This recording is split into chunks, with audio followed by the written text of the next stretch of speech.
দেখেছো কি অবস্থা? এইভাবে রান্নাঘর মানে আমাদের ঘরটা ওরকমই হয়েছিল, অনেক কষ্ট করে এটা ঠিক করা হয়েছে। এবার পুরো রান্নাঘর ভেসে যাচ্ছে জলে। এবার কি করবো? দেখো গ্যাসটা, দেখো গ্যাসটা পুরো জলে পুরো ভর্তি হয়ে গেছে, কাপড় জামা ঢাকা দিয়ে রাখা হয়েছে। তো বুঝতেই পারছো কীভাবে আমরা থাকি। দেখো বন্ধুরা, রান্নাঘর দিয়ে কীভাবে জল পড়ে, দেখো জল পুরো ভেসে গেছে।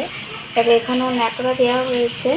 আর এই যে দেখো দেয়াল বেয়ে কীভাবে জল পড়ছে, এই যে দেয়াল বেয়ে কীভাবে জল পড়ছে।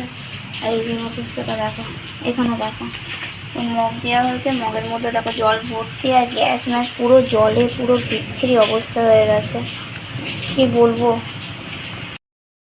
এই দেখো টাইলসগুলো দেখতে পাচ্ছ, তোমরা দেখলেই বুঝতে পারবে কীভাবে জল পড়ছে। সারা রান্নাঘর পুরো জলে ভেসে গেছে। এইভাবে দেখো জলের মধ্যে দাঁড়িয়ে রান্না করা যায় বলো তো?